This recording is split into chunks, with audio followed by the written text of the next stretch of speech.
Daddy, there's something in my water. What up, everybody? It's your man Godzilla, 414 official Midwest Connectors in the building.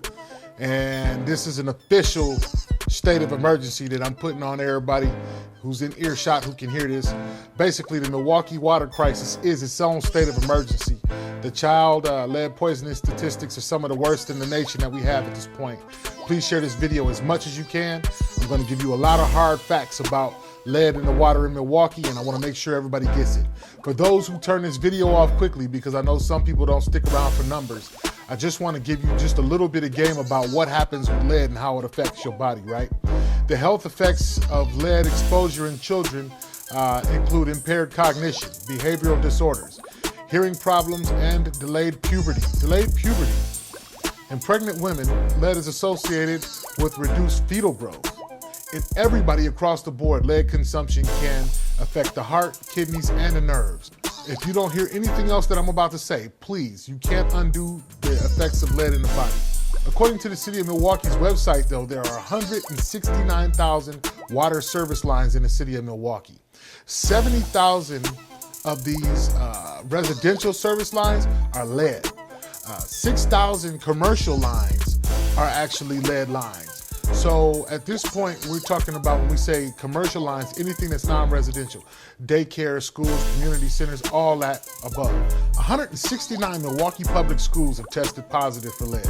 13% of all taps tested highly for lead, which means they had dangerous lead levels. And it's not just a city of Milwaukee problem, it's a West Dallas problem, South Milwaukee, Cudahy, Shorewood, all of them have lead service lines.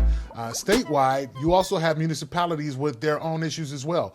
Wausau, Lake Mills, Racine, Kenosha, Manitowoc, Superior, all of them have lead service lines somewhere in their situations. So it's not just a Milwaukee thing, but I'm from Milwaukee, so I'm gonna take you back home.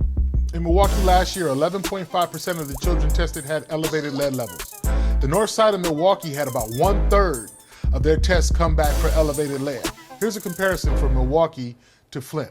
On December 14th, 2015, the city of Flint declared a state of emergency for their drinking water.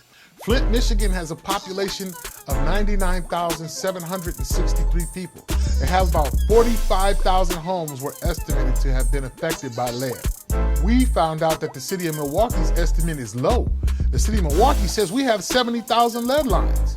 That's already more than what you're looking at in Flint. We found out that we may have 12 to 15,000 more homes affected by lead.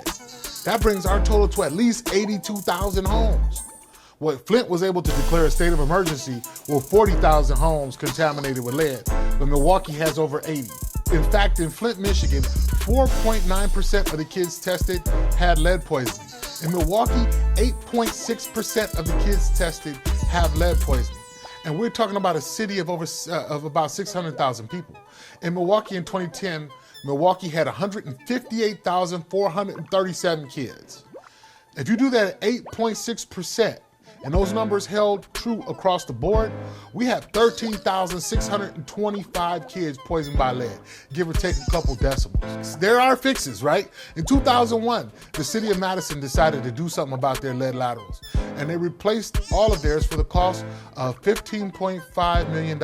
So they replaced 8,000 laterals for $15.5 million. It took them 10 years, and the property owners ended up with a $1,300 bill for the work that was done.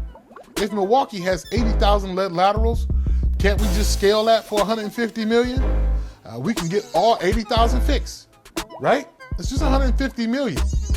You say, oh, it's just $150 million. Who's going to pay for it? The new Bucks Arena is costing taxpayers $250 million though. Our kids aren't more important than our basketball team? Right, exactly. And that's kind of my point. Here's the kicker though. The EPA granted the city of Flint, Michigan, $100 million to repair their water infrastructure. You can get federal help to help fix this. The Economic Policy Institute has estimated that each dollar spent on lead hazard control results in net benefits of between $17 and $221 in increased lifetime earnings. That means we spend $1 on lead control now, we save on tax revenue later. We have lower costs for health care later. We have special education costs that are lower later. And more importantly, and biggest of all, you have less crime. The Midwest Connect has a new video called Don't Drink the Water. We made a song because we felt like music was a great way to share this message. And to get those who won't take the time to listen to me spit all these facts, actually listen to a record and say, yo, we like that beat. And then if you hear us saying, don't drink the water over and over again, maybe it becomes something that resonates in people's minds and makes them want to actually not drink the water. Or scold someone because they can do it with a song about not drinking the water. So when you hear that song, please share it. It takes money to put the message out. So money that comes in and buying a song or on our donations goes into putting this song out and making sure we can promote it so people can hear it. If you listen to it on Spotify, stream it, iTunes, wherever, everywhere you check for the record, it benefits us. So whatever you can do, we appreciate that.